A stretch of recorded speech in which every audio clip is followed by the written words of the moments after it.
বজায় থাকবে। শুরুতেই বেসরকারি পর্ব। এই পর্বের প্রথমেই থাকছে নবনির্বাচিত সাংসদদের শপথ গ্রহণ।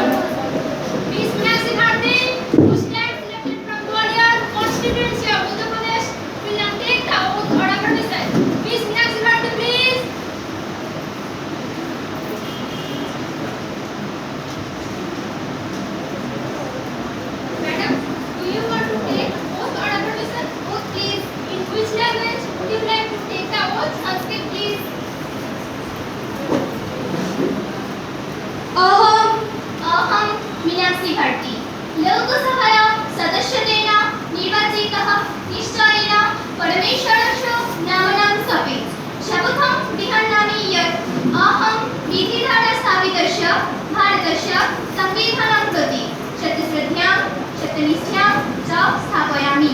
भारतवर्षस्य अखण्डतां च सार्वभौमत्वं रक्षयामि।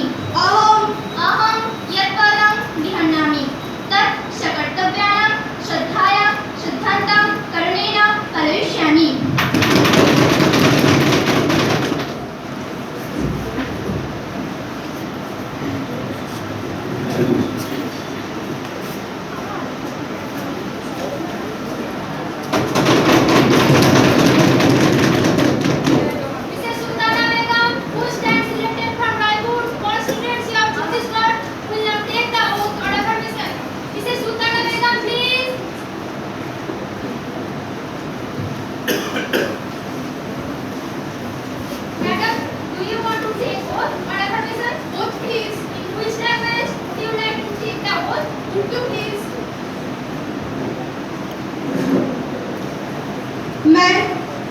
मैं सुल्ताना बेगम युवा संसद की हिस्सा हूँ।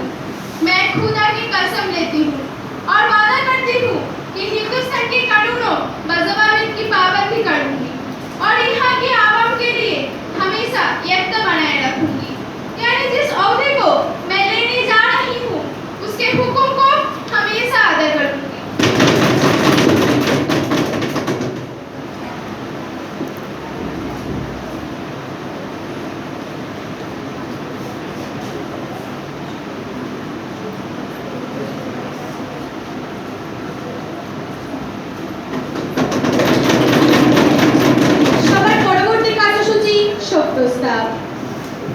মাননীয় সদস্যগণ, আজকের সভার কাজ শুরু করার আগে আমি আপনাদের একটি খুবই দুঃখজনক সংবাদ জ্ঞাপন করতে চাই।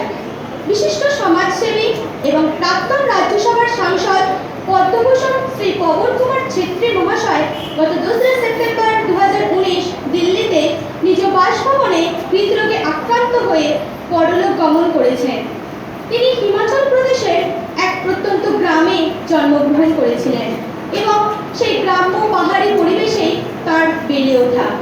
সেখানকার মানুষদের প্রাকৃতিক প্রতিকূলতার সাথে যে লড়াই তা তাকে ব্যক্তি জীবনে উদ্বুদ্ধ করেছিল এবং সমাজসেবার আদর্শে অনুপ্রাণিত করেছিল। তিনি তার সমগ্র জীবন ওই পাহাড়ি অঞ্চলের মানুষদের হিতার্থে উৎসর্গ করেছিলেন। Full of life, blessed with a great sense of humor and charisma, Padmabhushan Sri Pawan Kumar Kshetriji was admired by people across all sections of society. He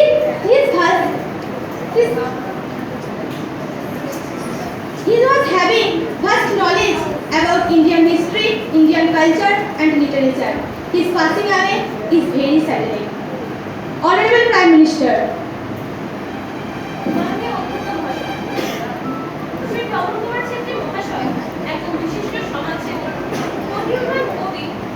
অসাধারণ ব্যক্তি ছিলেন। শুধু সংসদের সদস্য হিসেবে তিনি আমার পরিচিত ছিলেন না, তিনি আমার একজন বিশিষ্ট বন্ধুও ছিলেন। তার এই অকাল প্রয়াণে আমি সত্যি গভীরভাবে শোকাহত। তার মতো ভালো মনের মানুষ এই পৃথিবীতে খুবই কম দেখা যায়।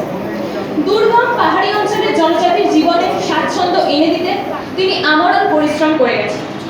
Destiny took Pawan Kumar Kshetriji away from us too soon, but the work he did for India will remain immortal. তার কবিত্ব শক্তিও আমায় মুগ্ধ করেছিল, তাই তারই লেখা একটি কবিতার লাইন আজ আমার বারবার মনে পড়ে যাচ্ছে। लड़ना तो तब आवश्यक हो जाता है जब लड़ाई अपनों से हो और जीतना तो तब आवश्यक हो जाता है जब लड़ाई अपने आप से हो। স্বর্গীয় শ্রী পবন কুমার ছেত্রী মহাশয়কে আজ আমি আমার এবং আমার দলের পক্ষ থেকে সশ্রদ্ধ প্রণাম জানাই। ধন্যবাদ। মাননীয় অধ্যক্ষ মহাশয়, আমি সকলের সঙ্গে তার স্মৃতির উদ্দেশ্যে শ্রদ্ধা জ্ঞাপন করতে চাই। মাননীয় স্বর্গীয় শ্রী পবন কুমার ছেত্রী মহাশয় একজন অসাধারণ বাগ্মী, জনদরদী সমাজসেবী এবং চিন্তক কবি ছিলেন। তিনি অজাত শত্রু ছিলেন। তার চিন্তাধারা, তার কর্মপদ্ধতি, তার একাত্মতাবোধ ছিল লক্ষ্য করার মতো। তিনি সবার সাথে সহজভাবে মিশে যেতে পারলেও তাকে সবার থেকে আলাদাভাবেই চোখে পড়ত। তার প্রয়াণে ভারতীয় রাজনীতির যে অপূরণীয় ক্ষতি হলো তা কখনোই পূরণ হবার না। এই মহান ব্যক্তিকে আমি আমার দলের পক্ষ থেকে জানাই আন্তরিক শ্রদ্ধা ও সহস্র প্রণাম। ধন্যবাদ। এখন আমি আপনাদের অনুরোধ করছি 1 মিনিট নীরবতা পালনের মাধ্যমে তার আত্মার প্রতি শ্রদ্ধা জ্ঞাপন করতে। দয়া করে সকলে উঠে দাঁড়ান।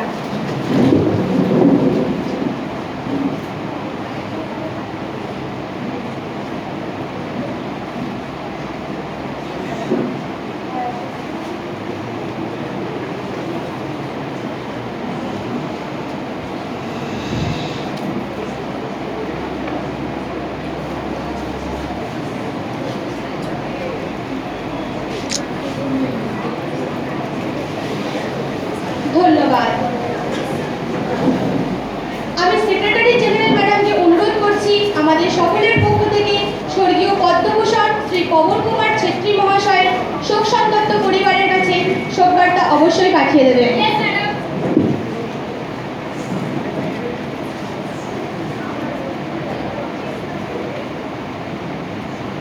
Now Prime Minister is going to introduce the new minister.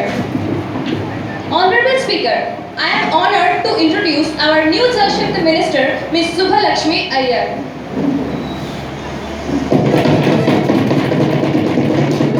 আজকের প্রশ্নোত্তর পর্ব।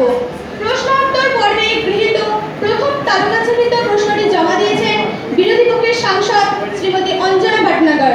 আমি তাকে প্রশ্ন উত্থাপনের অনুমতি দিচ্ছি। ধন্যবাদ মাননীয় অধ্যক্ষ মহাশয়া।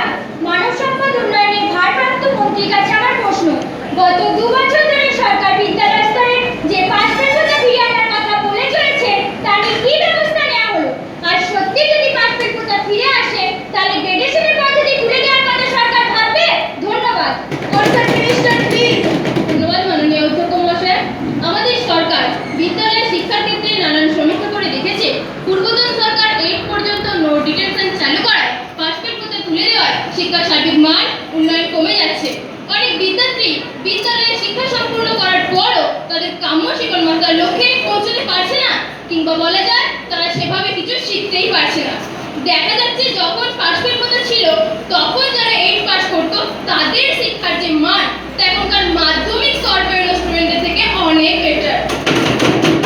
এই কোটা ফিরিয়ে আনার বিষয়ে আমরা ভাবনা চিন্তা বেশ কিছুদিন হলো শুরু করেছি, কিন্তু সমস্যা হলো গোটা দেশে এই পদ্ধতি ফিরিয়ে আনতে গেলে সব রাজ্যের মত থাকা প্রয়োজন। আর এই ব্যাপারে পশ্চিমবঙ্গ, মধ্যপ্রদেশ, কেরালা, তামিলনাড়ুর মতো বেশ কয়েকটি রাজ্যের ঘোরতর আপত্তি আছে। তাই আমরা বিষয়টাকে নিয়ে দ্রুত এগোতে চাইলেও পারছি না। আর গ্রেডেশন তুলে দেওয়ার ব্যাপারে সেরকম কোনো চিন্তা ভাবনা আমাদের নেই। ধন্যবাদ। মাননীয় অধ্যক্ষ মহাশয়া, আমি এই ব্যাপারে একটি অতিরিক্ত প্রশ্ন করতে চাই। Please continue. Thank you ma'am. আমার মনে হয় এই গ্রেডেশন পদ্ধতি অত্যন্ত ক্ষতিকর পদ্ধতি। ছোট ছোট ছেলে মেয়েদের মনে এর ভয়ানক কুপ্রভাব পড়ে থাকে। মাত্র 1 নম্বরের জন্য কেউ যদি কারো থেকে কম গ্রেড পায় তাহলে সেটা তার আত্মবিশ্বাস নষ্ট করে দেয়। নম্বর দেওয়াটাই তো যথেষ্ট। আবার এ, বি, সি, ডি করে আলাদা করে কি প্রয়োজন? আর তাছাড়া দিন দিন অল্প শিক্ষিত বেকারের সংখ্যা যেভাবে বেড়েই চলেছে তাতে শিক্ষার অবনতির দিকটাই পরিষ্কার নয়। ধন্যবাদ। গ্রেড পদ্ধতির একটা ভালো দিক হলো এর ব্যাপ্তি। এখানে স্বীকার করে নেওয়া হয় নির্দিষ্ট নম্বরের আওতায় থাকা বিদ্যার্থীদের মেধা একই রকম সমান। যে 92 পেয়েছে আর যে 99 পেয়েছে তাদের মেধার কোনো ফারাক নেই। অর্থাৎ যে 92 পেয়েছে সে ইচ্ছে করে 99 পেতে পারে, তাই তারা দুজনেই ডাবল এ পায়।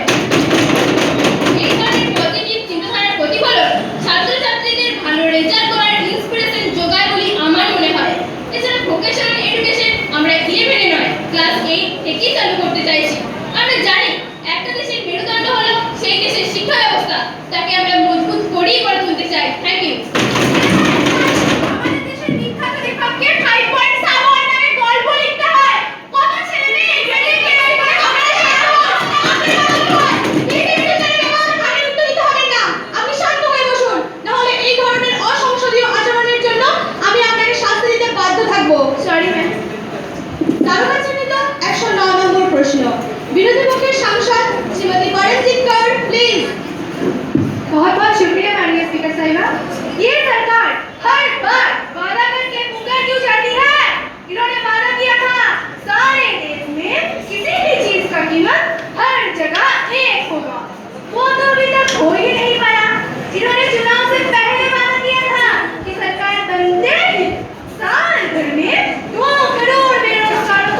Skilled person. बीपीएल लिस्ट में सुधार लाने के काम हमने 7 से 8 महीने पहले शुरू कर दी है। मेरे प्यारे मित्रों, उस टाइम आप लोग शायद समाज सुधारने के काम में बिजी थे, इसीलिए आपको पता ही नहीं चला। शुक्रिया। ऑनरेबल स्पीकर मैम, इस सरकार को देश भर की बेरोजगार युवाओं के लिए कोई तो रास्ता बनाना चाहिए। वो जाए तो कहाँ जाए? आप तो सबके विकास की बात करती हो, उनके बारे में अब तो सोचो। मुझे पता है आप बहुत ही व्यस्त रहती हो, बिजी पर्सन हो, लेकिन हमारी देश की बेकार बेरोजगार भाई बहनों को निश्चित रूप से नौकरी मिलने के बारे में कोई ढंग की बात सोचने की समय आपके पास है कि नहीं? मैं ये जानना चाहती हूँ। धन्यवाद।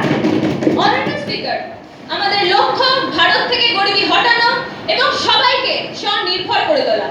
কিছুক্ষণ আগেই আমাদের মানব সম্পদ উন্নয়ন মন্ত্রী বললেন ক্লাস 8 থেকে ভোকেশনাল এডুকেশন চালু করার কথা। সেই কারণে নতুন শিক্ষাবর্ষ থেকেই আমরা সেটিকে চালু করতে চলেছি। এর সাহায্যে বুনিয়াদী শিক্ষার পাশাপাশি কারিগরি বিদ্যা অর্জন করে আমাদের দেশের নবপ্রজন্ম ভবিষ্যৎ কর্মজীবনের এক নতুন দিশা খুঁজে পাবে। এই কারণে আমাদের সরকার শুধু দক্ষতা বাড়ানোর ট্রেনিং দেয় না, যাতে তারা সবাই নিজের পায়ে দাঁড়াতে পারে তার জন্য সব রকম সাহায্যও করে থাকে। এই কারণে সেই সব ট্রেনিং প্রাপ্তদের জন্য আমাদের সরকার বিনা সুদে ঋণ দেওয়ার ব্যবস্থাও রেখেছে। একজন মা তার সন্তানকে নিজের শরীরে 9 মাস ধারণ করে অনেক কষ্ট সহ্য করে তারপর তাকে জন্ম দেয়, কিন্তু সেই সন্তানই কি জন্মের 9 মাস পর আরেক সন্তানের জন্ম দিতে পারে? আমাদের সরকার সদ্য ভূমিষ্ঠ হয়েছে, তার হাতে প্রায় এখনো 4 বছর সময় আছে। আমরা আমাদের লক্ষ্য পূরণ করবই। সমগ্র দেশবাসীর কাছে এ আমার দৃঢ় অঙ্গীকার। मेरे प्यारे मित्रों, हम वो नहीं जो वादा करके मुकर जाए, हम तो वादा इसलिए करते हैं ताकि उसे निभा सके। शुक्रिया। কারো কাছে তো 121 নম্বর প্রশ্নটি জমা করেছেন বিরোধী পক্ষের সাংসদ Shrimati Anjana Bhatnagar. Please proceed. Thank you ma'am. গত কয়েকদিন ধরে প্রবল বৃষ্টির ফলে কয়েকটা রাজ্যে বন্যা পরিস্থিতির সৃষ্টি হয়েছে, তাতে লক্ষ লক্ষ মানুষ দুর্ভোগের শিকার হয়ে পড়েছে। সেদিকে সরকার বাজারের নজর আছে। আমি নিজে কয়েকটা বন্যাপীড়িত অঞ্চল পরিদর্শন করে এসেছি। মানুষের এই দুর্ভোগ যন্ত্রণা থেকে কি ভয়ঙ্কর তা আপনাদের কি বলবো। এখনো কিছু এলাকার মানুষ জলবন্দী, তাদের দ্রুত উদ্ধার করা প্রয়োজন, তাদের নিরাপদ জায়গায় সরিয়ে নিয়ে গিয়ে সব রকম সুরক্ষা দেওয়া প্রয়োজন। কিন্তু দুঃখের বিষয়, আমাদের মহান সরকার বন্যা দুর্গতদের নিয়ে বিন্দু মাত্র চিন্তিত নন। স্বরাষ্ট্রমন্ত্রী এখনো এইসব প্লাবিত এলাকাগুলি পরিদর্শনের সময়ই করে উঠতে পারেননি। অনারেবল স্পিকার, শুধু মানুষ নয়, এই রাজ্যগুলির মধ্যে যে 3টি রাজ্য অভয়ারণ্য রয়েছে তাদের পশু পাখি জীবজন্তু আর বিপন্ন। এইভাবে হাত গুটিয়ে বসে থাকলে হবে? সরকার নামে কি উদ্যোগ নেওয়া হয়েছে? Respected home minister please. Honourable ma'am, এবারের অতিবৃষ্টিতে দুঃখজনকভাবে কয়েকটি রাজ্য বন্যা কবলিত হয়েছে। আমাদের কাছে সবসময় সব ক্ষেত্রের খবরই থাকে। এনডিআরএফ এর জওয়ানরা সেখানে যুদ্ধকালীন তৎপরতায় কাজ করছে। তারা মানুষজন এমনকি গৃহপালিত পশুদেরও উদ্ধার করে সুরক্ষিত জায়গায় পৌঁছে দিয়েছে। এখনো যেসব জায়গায় তারা পৌঁছাতে পারেনি সেখানে হেলিকপ্টারে খাদ্য ও পানীয় জল নিয়মিত সরবরাহের ব্যবস্থা করেছে। ডিজাস্টার ম্যানেজমেন্ট কমিটি তাদের আন্তরিক প্রচেষ্টায় অভয়ারণ্যের পশু পাখিদের সেফলি রেস্কিউ করতে পেরেছে। কাশ্মীরের প্রবলেম নিয়ে ব্যস্ত থাকায় আমার পক্ষে সশরীরে বন্যা পরিদর্শন করতে যাওয়া সম্ভব হয়নি ঠিকই, কিন্তু প্রতি মুহূর্তে ব্যাপারে আমার নজর ছিল। বিরোধী নেতৃত্ব সব সময় সোশ্যাল নেটওয়ার্কিং সাইটে অ্যাক্টিভ থাকে। তিনি কি জওয়ানদের রেস্কিউ করার ভাইরাল হওয়া ছবিগুলি দেখতে পাননি? Honorable Speaker, a member of the House of the Prime Minister is busy on taking selfie in the Parliament. It is unconstitutional. I want to draw your attention. Miss Meenakshi Bharati, behave yourself. Sorry ma'am.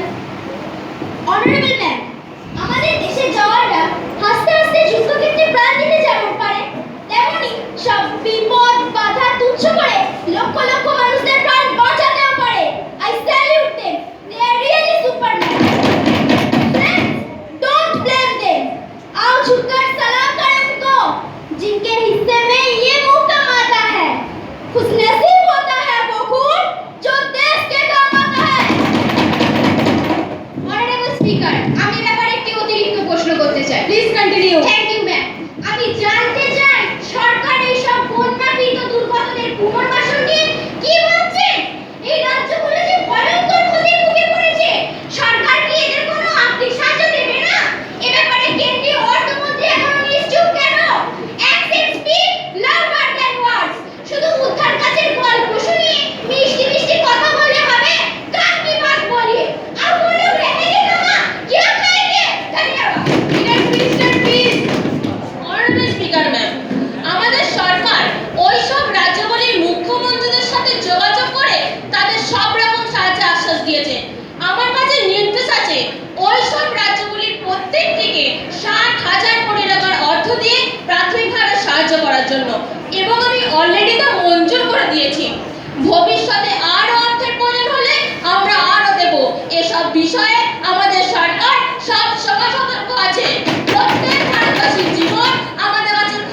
Speaker, a serious breach of privilege has been committed by the State Farm Corporation of India Limited.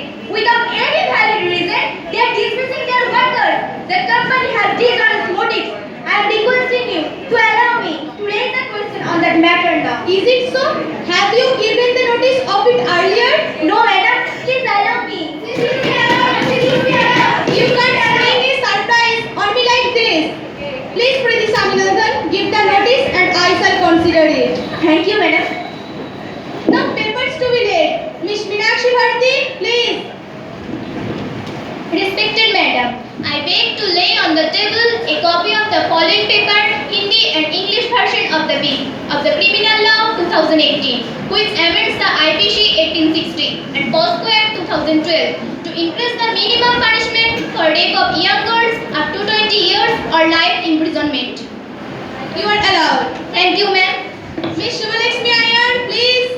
Respected Madam, I beg to lay on the table a copy of following papers, Hindi and English version of Annual Report of BBC for the year 2018 regarding environmental pollution in the whole world. You are allowed. Thank you, Madam.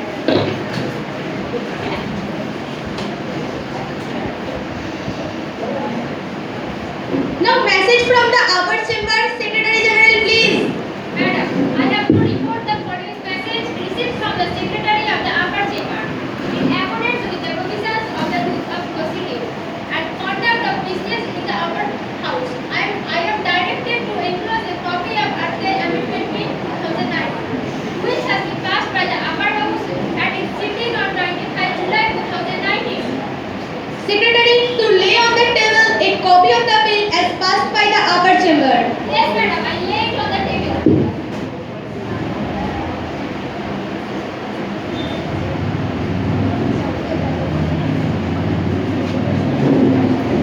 মাননীয় অধ্যক্ষ মহাশয়া, আমি মুলতবি প্রস্তাব উপস্থাপনের প্রার্থনা করছি। প্রশ্ন হলো যে মাননীয় সদস্যকে মুলতবি প্রস্তাব উত্থাপনের অনুমতি দেওয়া হোক। যারা এই প্রস্তাবের পক্ষে তারা উঠে দাঁড়ান। সবার অনুমতি লাভ করায় আপনি প্রস্তাবটিকে নিয়ে আলোচনা করতে পারেন। Thank you ma'am. আমার প্রথম প্রশ্ন, এবছর পর পর 3টে কনসিকিউটিভ কোয়ার্টারে জিডিপির পতন দেখা যাচ্ছে, তা ভারতের অর্থনীতির বিরলতম ঘটনা। মূল্যবৃদ্ধির হার চরম সীমায় পৌঁছে গেছে। ডলারের তুলনায় ভারতীয় টাকার দাম গত 8 বছরে এত কম আগে পায়নি। এ ব্যাপারে অর্থমন্ত্রী কি বলবেন? এই চরম আর্থিক সংকটের সাথে যোগ হয়েছে বিভিন্ন শিল্প কারখানার লাগাতার সমস্যাটা। এই আর্থিক সংকটে সরকার নিজের ভাবমূর্তি উজ্জ্বল রাখার চেষ্টায় সাধারণ মানুষকে ভুল তথ্য সরবরাহ করে ক্রমাগত বোকা বানিয়ে যাচ্ছে। এরকম চলতে থাকলে তো দেশের অর্থনৈতিক কাঠামো ভেঙে পড়বে। ধন্যবাদ। Minister please. অনারেবল স্পিকার, আপনি তো জানেন গোটা বিশ্বের বাজারে অর্থনৈতিক মন্দা চলছে। আমেরিকা, ফ্রান্স, চীনের মতো দেশগুলো এর ফলে চরম সংকটে।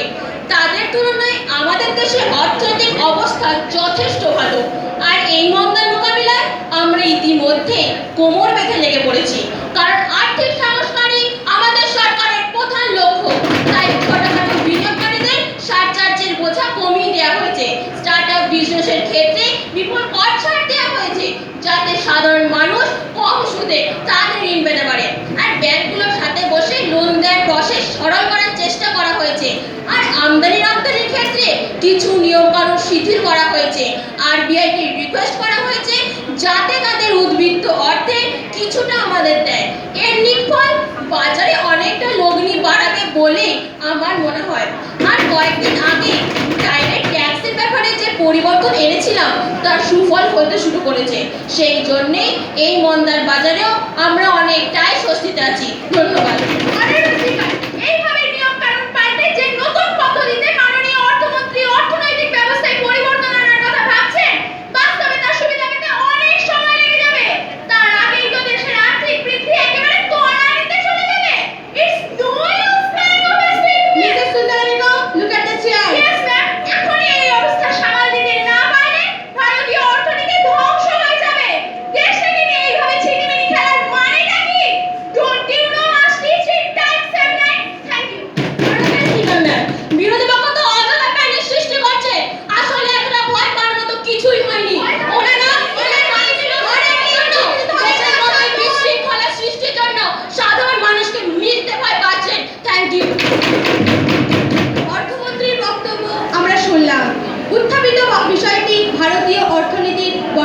শঙ্কর। যারা এই প্রস্তাবের পক্ষে তারা হ্যাঁ বলুন, আর যারা বিপক্ষে তারা না বলুন। না। সবার সিদ্ধান্ত অনুসারে প্রস্তাবটি না হওয়ায় বাতিল হলো, বাতিল হলো, বাতিল হলো। I have received two notices of calling attention. Namely, one is trade affair problem between India and Pakistan, and other is recent problem of water crisis in several states of India. I have selected the notice of Preeti Swaminathan of Chennai constituency on the subject of water problem. Please, Preeti Swaminathan, call the attention of the minister. Respected Madam, I beg to call the attention of the Jal Secretary Minister. I beg to call the attention of the Jal Secretary Minister. It is undeniable that India's first major climate crisis is already at its doorstep and it's in the silk of water. The day is not come when the Indians will have to shout by saying, water, water everywhere and not a drop to drink. India ranks 122 countries in the Water Quality Index. Out of our total use of water, 90% is for agriculture, whereas in the USA, it is only 36%. In this situation, our brand new Jal Secretary Minister is promising a breaching pipe drinking water to every household by 2024. Isn't it ridiculous? Will she please explain us how will it be possible? Thank you. Minister, please. Respected Speaker Ma'am, it is a matter of grave concern that India will be formally categorized as a water-stressed country in 2020. But all this not happen in 1 year. Niti Aayog has been warning us about this for the last 10 years. This year didn't worsen the situation. I want to ask my friend, what were they doing just 1 year ago when they were in power? However, we are thinking to make rainwater harvesting mandatory. We are on the way to apply tools, technology and science to ensure efficient water management in agriculture as well as in domestic purpose. We are going to give incentives to those farmers who will use less water in farming. We are going to bring a radical change in demand-side management of irrigation. Jal Se Nal project is aiming to recharge groundwater through point recharge sources, basic treatment, reuse of water for agriculture, descending manual irrigation tax and rejuvenation of water bodies. Our government is determined to solve this situation, applying every positive steps. Thank you. Swaminathan, please. Honorable Speaker, really I have to thank the Chair for giving me an opportunity to call the attention of the Prime Minister for taking up the discussion of water crisis. Her minister is saying of rainwater harvesting, but India is capturing only 8% of its annual rainfall, which is among the lowest in the world. The important government buildings also have no provision of rainwater harvesting. Even the building of Supreme Court has no such provision. Are these instances of efficiency in water use? Thank you. Honorable Speaker, our Jal Shakti Minister has mentioned it doesn't happen in 1 year. When we were in the opposition, we repeatedly attracted the attention of the then government. Coming to the power, it is one of the most important issues. According to the country's Central Water Commission, it requires at most 3,000 billion cubic meter of water and we receive 4,000 billion. So what we all need is to take effective steps. We are proceeding towards our aim gradually. But it is not the job of only engineers. Instead, a communal effort. Can you change the whole situation in 1 year? We are also a member of the Rainwater Harvesting Collective Program. According to the UNO, we are in the second position in the rainwater harvesting. But as we have the 16% of world's population, our need is more. That's why we are thinking of desalination of water using solar energy. Israel, the driest country in the world, is getting success through desalination. We are also having a discussion with Singapore about the recycling of water as they are the first in the world to reuse the wastewater. My friend, we are leaving no step untried, but it is not the issue of blaming each other. We have to face the situation unitedly. हम एक महान देश के लोग हैं। सालों पहले स्वामी विवेकानंद ने विश्व भातृत्व की बात की थी और उसके अनुसार मैं देश की भक्ति की बात कर रही हूँ। मुझे विश्वास है हम में डाइवर्सिटी के साथ साथ यूनिटी यानी एकता भी है। ये एक नेशनल क्राइसिस है। मेरे प्यारे मित्रों, आप लोगों को मेरी अनुरोध, आप लोग हमारे साथ साथ आगे कदम बढ़ाइए, क्योंकि no water no life, a drop of water, a deity. Keep it, save it. Thank you. Honorable Speaker ma'am, I want to call the attention of the Jal Shakti Minister. Please continue. Thank you ma'am. In 2013, India's packaged drinking water industry was valued 60 billion. But in 2018, it is 160 billion. According to Food and Drug Administration of India, 53% of that packaged drinking water is found to be unfit. Tons of plastic bottles are used to bottle that water. 90% of this are downcycled, not recycled. ये सब जल और मिट्टी के प्रदूषण की मात्रा को बढ़ा रही है. Boiling of water hardly costs ₹3 or 4, but each bottle of water is sold at huge profits. नया भारत बनाने वाले सरकार क्या सोच रही है इसके लिए?